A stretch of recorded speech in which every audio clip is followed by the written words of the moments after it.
Next is David O. Carpenter, MD, Director, Institute for Health and the Environment, SUNY Albany.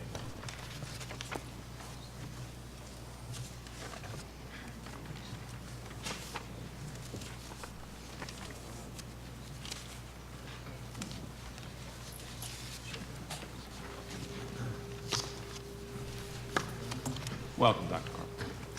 Thank you very much, Mr. Chairman, members of the Assembly. It's an honor for me to be able to talk with you about health effects of fracking.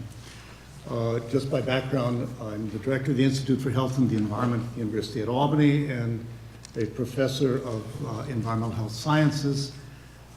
In a former role, I was the Director of the Wadsworth Center for Laboratories and Research of the New York State Department of Health, then the Dean of School of Public Health.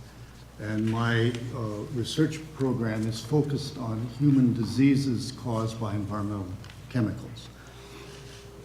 Now, obviously, with regard to fracking, New York State's in a mess right now because there's been little transparency in what's happening. I will describe the current DEC regulations in relation to the health effects of greatest concern, but obviously they're inadequate.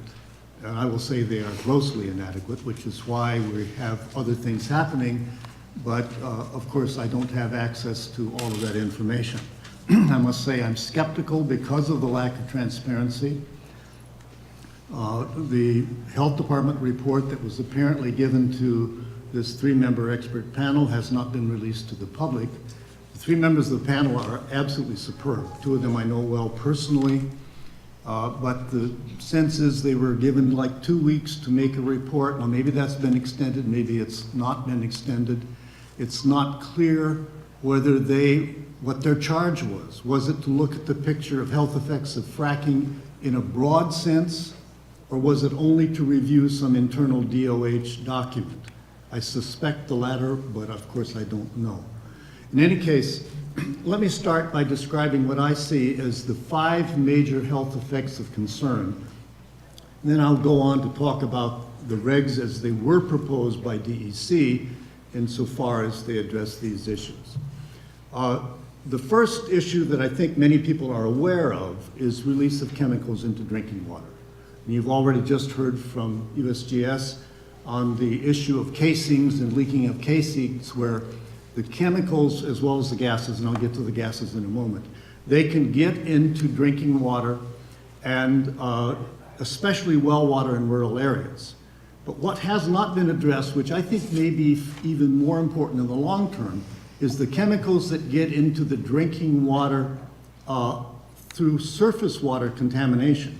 Up to 40% of the water injected in these wells is recovered and basically goes into the wastewater stream. Our wastewater treatment plants do not have the technology for removal of many of the chemicals, and I'll get to that in a moment. When wastewater is dumped into the river or the stream, it gets into the drinking water, and that affects all of us, even those of us on municipal drinking water.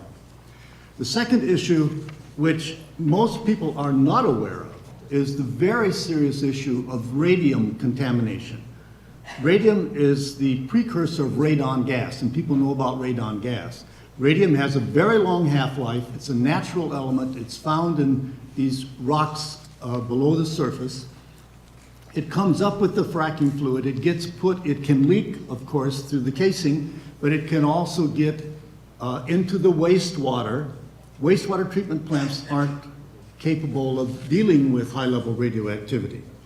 The third issue is the volatile organics. We've talked about the methane and the tap water that blows up, but methane and these other volatile organics can be breathed in. And there are incredible reports from Colorado of illness from just the contamination of methane and many other volatile gases that get into the air and cause disease in people. Finally, although they may seem less significant, they're not less significant. The issues of noise pollution and light pollution of people whose residents are near these sites, and I'll talk about those. Now, in brief, the DEC document fails in one very important basic requirement for agency reports that propose new regulation. And that's covered by SAPA 202-1, which basically requires when you propose a new regulation, you must document the sources that you base your decision on. There are no references in this document. There's no reports of what information was used for the geology, for the engineering, and for the health. And so that's a failure of the program. With regard for the fracking chemicals, the regulation that's proposed that's most relevant is 560-7 on waste management and reclamation. And, you know, basically, this is a totally inadequate regulation for dealing with the chemicals in the fracking fluid, and also the other concern that chemicals are leaching down into groundwater. But this regulation is primarily dealing to the casings that come up and the fracking fluid. And it basically says, you know, you have to dispose of it in an on-site burial of cuttings associated with other drilling fluids and any associated liner fluids, but they must conform to all applicable departmental regulations. One of the big issues here is we have almost no federal regulations. Fracking is too recent. And, you know, we do have some state regulations about wastewater treatment plants and what they can release. It doesn't cover most of the things that are going to be in these fracking fluids. And furthermore, if the attempt is that you go at the wastewater treatment plant, not the operator of the drilling site, for being out of regulation standards, then who's going to pay for that? It's going to be the local taxpayer that's going to be required to upgrade the local wastewater treatment plant. It must be the industry that's responsible for taking care of and preventing waste from getting into the drinking water, whether it's through surface water or through wastewater. Finally, the issue of the radioactivity. I mentioned radium, radium is, radon and radium are very serious radioisotopes. These are known human carcinogens. Radioactive material is the best known human carcinogen. And we know that there is no concentration that does not increase risk of cancer. Now, all of us do have some of these in our bodies. There's some in water. So it's not that no one is unexposed. But it's very clear that more exposure leads to more risk of cancer. Again, the regulation, in this case 560.7, says that the operator must measure and monitor the level of radioactivity. It says nothing about what you do about it. So you know how much radioactivity there is in the wastewater before you take it to the local wastewater treatment plant and leave them with the problem. Grossly inadequate. Let me finally turn to releases of gases into the air. This is section 556.2. And it basically provides limits on when you can release gas into the air. It can be during a cleanup period, but it can't be more than 48 hours after you complete the operations. It can be used for controlled testing of the well's potential, and it can be used for any operational requirement. That basically says to me anytime the operator wants to release it, they can. That is, again, inadequate, given all of the evidence that these releases can cause human disease. Finally, noise and air pollution, let me cover these together. That's covered by section 560-4, which says that there must be a 500 feet setback from any dwelling to the paths. 500 feet is less than 1/10 of a mile. And these are drilling operations that operate 24/7 with big diesel trucks coming in, with lights on all the time, with drilling noises. And can any of you imagine living 500 feet from an operation like that that operates 24/7? It is grossly inadequate. Maybe for the people that are making money by leasing the land, it's one thing, but many of the people that will be close to these sites are not going to be the owners of the land. there is very good evidence in the public health community that noise and air pollution, noise and light pollution create stress, which increases risk of heart disease. People can't sleep at night. Their life is disrupted. And, you know, I think all of us understand the importance of economic development. All of us understand also that natural gas is a much cleaner fuel than coal. And we are all anxious to be as relieved as possible from dependence on Middle Eastern oil. But if we're going to do fracking in New York, we must do it in a fashion that does not adversely affect the health of the people of New York. Of greatest concern are the local residents, but this is of concern for all of us, because if we increase the radioactivity in our lakes, rivers, and streams, in our drinking water, if we increase the contamination of the air with volatile organics, and if we have these chemicals which aren't even identified yet, some of which we don't even know what the health effects are, but many of which we know are known carcinogens and dangerous agents, then we are not adequately protecting the health of the people of New York. Thank you very much. Thank you, Dr. Carpenter. I'm wondering if you had offered any comments on the proposed regulations, and if so, were any of your comments included, as far as you know, in the new proposal? No, I did not submit comments earlier, Okay. and my understanding is most of the comments that were submitted did not result in any change. Okay. So in reading what you're presenting to us today, clearly you don't think that these, the proposed regulations are sufficiently protective of human health. Is there a way of accomplishing that? Well, Or is it just the nature of the activity that, you know, these problems are going to exist? If you're going to frack, then there's going to be problems. Or is there a way to address no, it? there are ways to accomplish this. We've gone through this with many emerging industries. Now, granted, there's a learning curve, but I think, you know, in some regards in New York, we're fortunate because we have all of the experience of Pennsylvania and Wyoming and Colorado. And there have been some catastrophes there. But there's also been some significant economic development, which is a good thing. But we should not rush into this before we have learned the engineering solutions to these problems. I'm convinced that you can solve almost anything by engineering solutions. Perhaps not, there still are accidents, but I think we can make the system safe if we take the time to do it properly.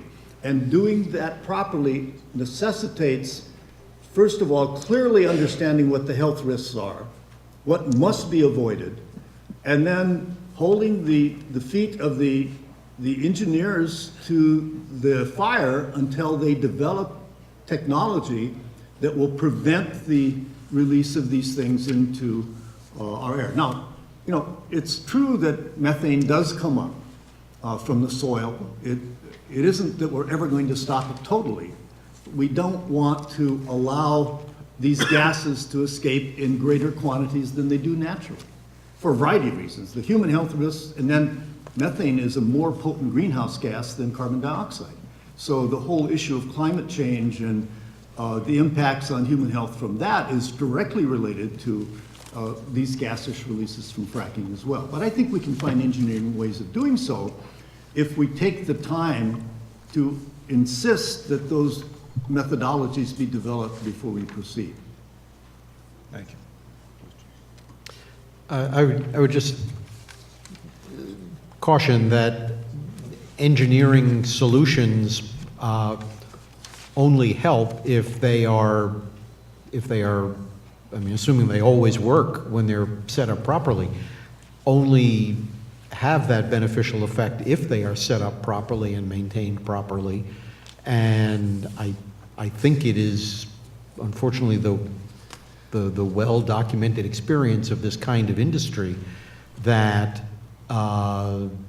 regulations are not rigorously enforced, or even when violations are posted, nothing happens. No change, no improvement happens. Well, I agree that that's the case. That's been the history. And, you know, that is, again, a major concern of mine, particularly if we rush into approving this at this stage of the game. The federal government does not have good regulations on these issues. So we are dependent upon DEC. And look what we have, at least at present, a grossly inadequate set of regulations, not even addressing the health effects. Now, let's see what will happen in the future, but I would just urge that we not allow anything to develop until we are absolutely confident that we have the best possible engineering solutions, that we've learned from others' experience. Now, will there never be an accident? No, that certainly is not realistic. There always are some possibilities of accidents, but we should take every step that we can to be certain that we've limited the chance that that will occur to the greatest degree possible. Thank you. Mr. Levine? Thank you, Dr. Carpenter. While not in your written submission, part of your testimony described your knowledge of 2 of the 3 experts who had been working with the DOH with respect to the overall question of general health vis-a-vis high-volume hydraulic fracturing. And you know two of the 3. Did you mention that it was your understanding that they had, or some of them, had requested more time to prepare their review? Well, it was my understanding that they originally were given a deadline of December 3rd for a report.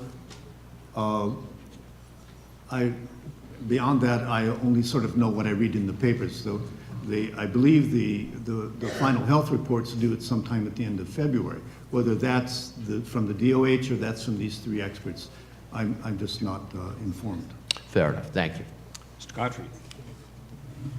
Yeah, another question. The charge to the panel has been described to me as look at the draft EIS and tell us what you think. If that is their charge, can we get a meaningful response if that's their charge? Absolutely not. That is much too limited a charge. I suspect that is what their charge was. Again, I worked for the DOH for 13 years. And you know, and I've stated this before at meetings with DOH and DEC. These are state agencies. They are political entities. Now, granted, they have expertise in environment and in health, but they are not free to say anything they might want to say. And I've had personal experience on that. That's why it's so important to have advice from knowledgeable scientists who are not tied to the political situation in New York State. And that's why I'm so concerned if these 3 people who are very, very good, if they were given such a narrow charge that they only look what the DOH wrote to say yay or nay, they're not going to be in a position to advise New York State government on the broader issue of whether or not the health risks from hydrofracking outweigh the economic benefits. And that's a critical issue. Thank you. Mr. Engelbright? Good morning, Doctor. Good morning. You spent a good part of your testimony talking about the impact of radon and radium coming from the Marcellus Shale. And you indicate that there are problems with disposing of the frac fluid, and that is a really serious problem. And you indicated that you were going to expand a little bit on what the limitations of wastewater treatment plants are. And I got the impression that there were limitations beyond the obvious limitations. Radium is not something that those plants were designed to mitigate. I wonder if you could expand on what the limitations of wastewater treatment plants are for the treatment of frac fluids, and give us a broader perspective if you could. Well, there aren't, up until now, there has not been much concern about radioactivity in wastewater, except perhaps around nuclear power plants. And even there, that's not been a big issue. There's not been a large release of radioactivity. The radium is found in deep rock, right down that, thousands of feet where the fracking is done. There are two major isotopes. They have half-lives of like 1,000 years. So they're very persistent, unlike radon gas, which has a brief half-life. They are what we call alpha emitters, so it's a kind of radiation that's very powerful, but it's big particles. It doesn't go through the skin very far. But if it gets in the body, it is enormously dangerous and causes cancer. Now, most wastewater treatment plants are not even required to test whether there's radioactivity there, because there isn't radioactivity in wastewater from normal sources. Now, in a wastewater treatment plant, basically what you do is you have filters and sediment procedures that take out all particles. But you don't take out a variety of other things. You don't take out soluble organic substances unless you have very powerful activated charcoal systems. And you don't take out most ions. Now, radium is basically an ion. It's a little bigger than calcium, but it's an ion. And that process of sedimentation would take out some of it because it would bind to the particles, the organic materials, but it wouldn't take out most of it. And the wastewater treatment plants are not, under current regulation, responsible for even monitoring the radioactivity of what's released. I think this is an area where, with adequate regulation, we could have methods that would control this. But it's going to cost something. A good example, federal government lowered the concentration of arsenic in drinking water from 50 to 10 ppm a few years ago. Arsenic, again, is a very dangerous carcinogen. Now, it was possible to do that, but it was very expensive. And all wastewater treatment plants around the country now have to meet that standard. There's no standard for radioactivity that is regularly monitored. I shouldn't say there's no standard. There may be a standard, but it's not enforced, and I shouldn't say that either. It's monitored very rarely, and the technology for removing high-level radium from wastewater treatment plants would require development of the methods for doing so. That's going to be a cost that someone's going to bear, more likely the local residents that are taxpayers. If there was capture of the radioactivity on particulate matter, that particulate matter would have to be disposed of in a safe disposal site that would also require some development of policy and expenditure of money. And we're only talking about radium or radioactivity here, but fracking fluid, as you know, comes with a witch's brew of 100 or so potential other chemicals, none of which are designed to be removed. So your cautions about just one of those chemicals and contaminants seems to me to be wise, but I'm multiplying in my mind how many levels of removal would have to be designed, and redesigning of those plants for, in some cases, the solifractants are not revealed. These are... Exactly, and so you don't even know if there's a method for removing it. Because it's private information that is proprietary. That's right. And it seems to me that the logical solution to this would be to require that the company that's operating the well be responsible for the removal of those dangerous chemicals rather than the local wastewater treatment plant. And of course, there are also these ponds of the waste fracking fluid. But in some of these wells, up to 40% of the fluid that's injected is withdrawn. Now, some of it can be reused, but nobody knows what's all in that. We know that, I should have made clear that radium is not going to be in every well. It's like radon gas. There's a patchwork of where it's high and other places where it's not. So at minimum, it needs to be monitored. When it's elevated, it needs to be dealt with at site, not taken to the local wastewater treatment. And we're dealing with a substantial volume, are we not? A very large volume. Huge volumes of fluid injected, and again, up to 40% is withdrawn. Thank you, Mr. Chairman. Ms. Lifton? Thank you. Thank you very much. So just to be super clear about this, you're saying that New York State, it looks like, has absolutely no plan to treat or dispose wastewater in any adequate way. There is really no viable plan in spite of all the comments that have been made over the 2 iterations of the SGICE. They're not really responding on saying we need a way to treat and dispose of fracking fluids. You have it just right. That seems like a major oversight and major problem.